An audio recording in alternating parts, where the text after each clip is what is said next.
Hi all, Assalamu alaikum. Welcome back to our channel Treats and Vlogs by Naseeha. இன்னைக்கு நம்ம சேனலில் ஒரு requested ரெசிபியோட தான் வந்திருக்கேன். இஸ்லாமிய வீடுகளில் ரமதான் மாதத்தில் செய்யக்கூடிய நோன்பு கஞ்சி தான். இது நான் சிக்கன் போட்டு செஞ்சுருக்கேன். நீங்கள் இது மட்டன் போட்டு கூட செய்யலாம், இல்லை வெஜிடபிள்ஸ் ஆட் பண்ணி கூட செய்யலாம். நோன்பு கஞ்சிக்கு ஏற்றமான ஒரு காம்பினேஷன் மசால் வடை தான். அதையும் நான் இங்கே உங்களுக்காக செஞ்சு காட்டியிருக்கேன். வீடியோக்குள்ளே போகிறதுக்கு முன்னாடி ஃபர்ஸ்ட் டைம் நம்ம வீடியோ பார்க்குறீங்கன்னா மறக்காமல் சப்ஸ்கிரைப் பண்ணுங்கள்.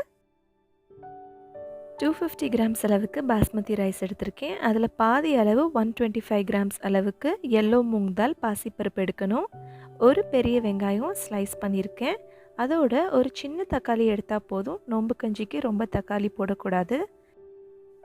அதோடு 3 பச்சை மிளகாய், கொஞ்சம் கருவேப்பிலை, கொத்தமல்லி, புதினா.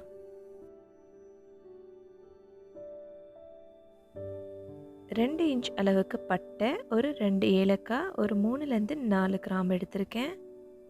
1 டீஸ்பூன் அளவுக்கு காஷ்மீரி ரெட் சில்லி பவுடர், தேவையான அளவு உப்பு, 1 டீஸ்பூன் அளவுக்கு வீட்டிலேயே செய்த ஹோம்மேட் கறி மசாலா, அதோட ஒரு 1/4 டீஸ்பூன் அளவுக்கு மஞ்சத்தூள்.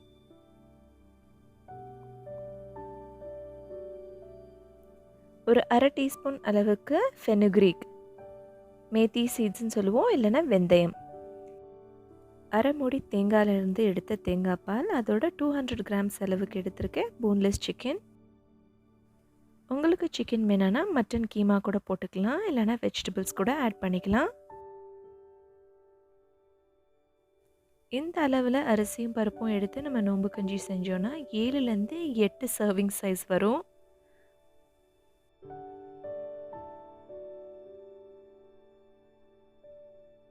ஒரு 30 நிமிஷம் வரைக்கும் இந்த அரிசி, பருப்பு, அதுக்கப்புறம் வெந்தயம் 3ஐயும் வாஷ் பண்ணிவிட்டு நம்ம சோக் பண்ணிக்கலாம்.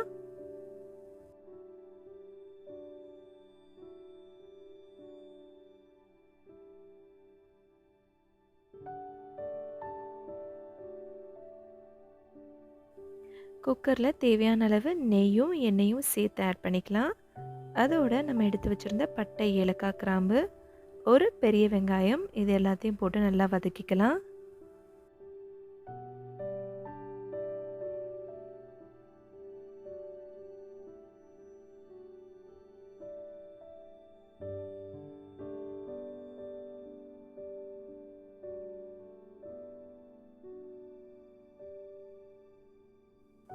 தேவையான அளவு உப்பையும் நம்ம சேர்த்துக்கலாம். உப்பு இப்போ சேர்க்குறனால வெங்காயமும் சீக்கிரமாக வதங்கிடும்.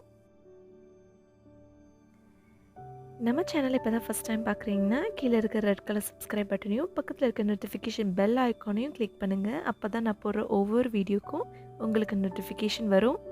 புது புது வீடியோஸை நீங்கள் பார்த்து என்ஜாய் பண்ணலாம். நம்ம எடுத்து வச்சுருந்த தக்காளியும் ஆட் பண்ணிக்கலாம்.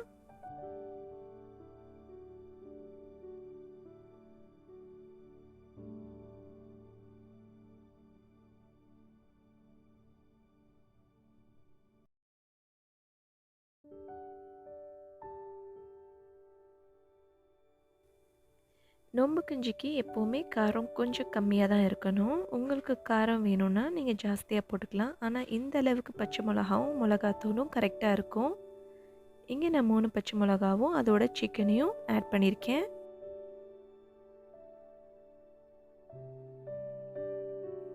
இந்த ஸ்டேஜில் 1 டேபிள் ஸ்பூன் அளவுக்கு இஞ்சி பூண்டு பேஸ்ட் போடுங்க. நான் போட்டதை ஷூட் பண்ண மறந்துட்டேன்.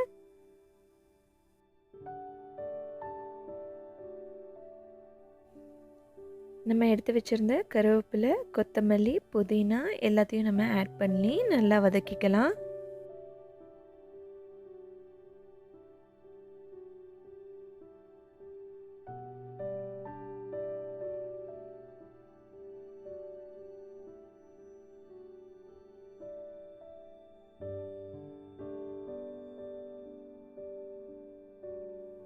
இப்போ நம்ம மசாலா எல்லாம் ஆட் பண்ணிடலாம். மஞ்சத்தூள், அதுக்கப்புறம் கறி மசாலா பவுடர், 1 டீஸ்பூன் அளவுக்கு காஷ்மீரி ரெட் சில்லி பவுடர். நம்மளோட சேனல்லையே ஹோம்மேட் கறி மசாலா பவுடர் ரெசிபி போட்டிருக்கேன், செக் பண்ணி பாருங்கள். டிஸ்கிரிப்ஷன் பாக்ஸில் லிங்க் கொடுத்துருக்கேன்.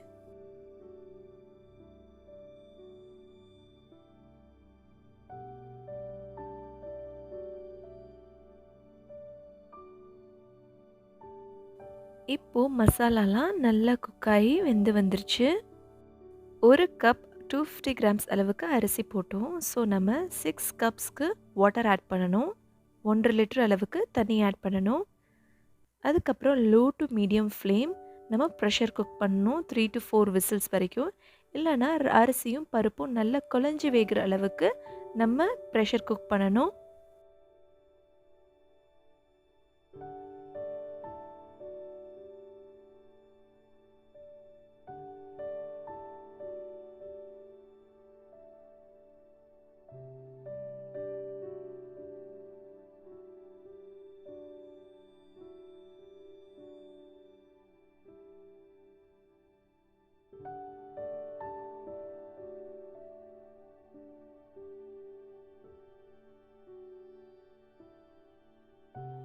ப்ரெஷர்லாம் நல்லா ரிலீஸ் ஆயிடுச்சு. இப்போ நம்ம ஓப்பன் பண்ணி பார்க்கலாம்.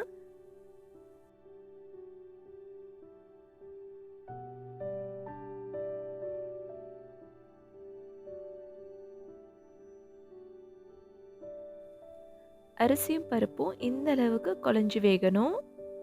அப்போ தான் நம்மளுக்கு நோம்பு கஞ்சி ரொம்பவே ஃப்ளேவர்ஃபுல்லாக வரும். நான் குக்கர்லேருந்து ஒரு பெரிய விசிலுக்கு மாற்றிட்டு நம்ம எடுத்து வச்சுருந்த தேங்காய் பால் ஆட் பண்ணி அதோட ஒரு 1 லிட்டர் அளவுக்கு தண்ணியும் ஆட் பண்ணுறேன்.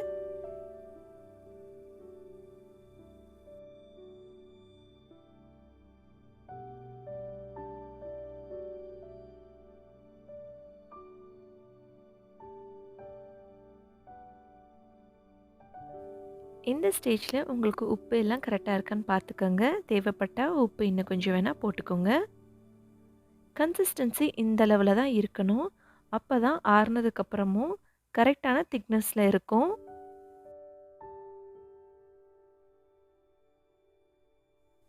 தேங்காய் பால் ஆட் பண்ணதுக்கப்புறம் லைட்டாக கொதி வந்தால் போதும். அதோட கொத்தமல்லியும் புதினாவும் போட்டு நம்ம கார்னிஷ் பண்ணிடலாம். ரொம்ப கொதிக்க விட வேண்டாம்.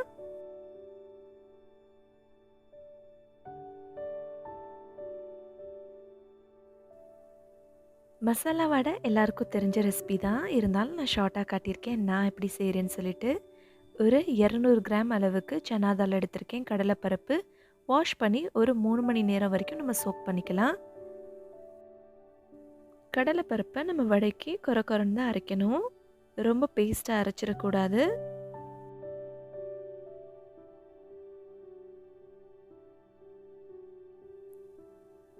ஒரு லார்ஜ் ஆனியனை நல்லா பொடியாக கட் பண்ணியிருக்கேன். ஒரு அரை டீஸ்பூன் அளவுக்கு சின்னதாக கட் பண்ண இஞ்சி, 2 பச்சை மிளகா, கருவேப்பிலை, அதுக்கப்புறம் புதினா.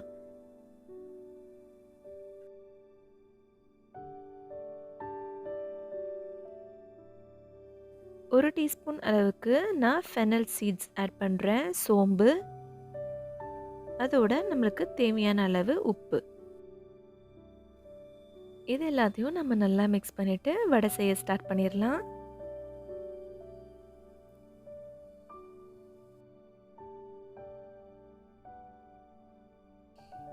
ஒரு பால் மாதிரி பண்ணிவிட்டு நடுவில் நம்ம பாமில் ப்ரெஸ் பண்ணால் நம்மளுக்கு அந்த ஷேப் வந்துடும். இப்போ நம்ம வடை செஞ்சிடலாம்.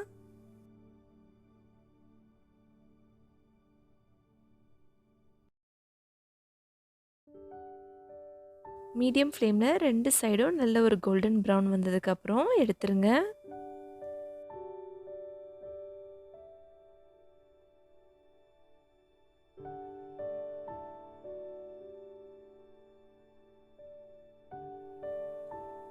நம்ம இப்போது நோம்பு கஞ்சியும் வடையும் சர்வ் பண்ணிடலாம்.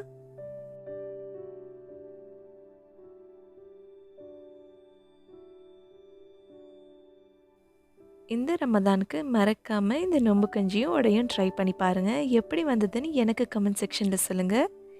என்னோடய மெயில் ஐடிக்கு நீங்கள் ட்ரை பண்ண பிக்சர்ஸையும் அனுப்புங்க.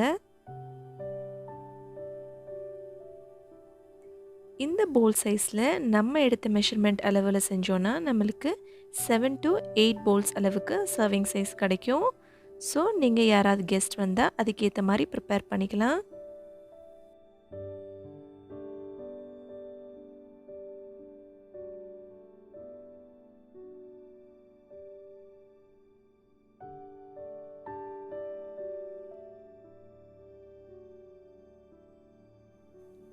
இந்த ரெசிபி பிடிச்சிருந்தா மறக்காமல் லைக், ஷேர் அண்ட் சப்ஸ்கிரைப் பண்ணுங்கள்.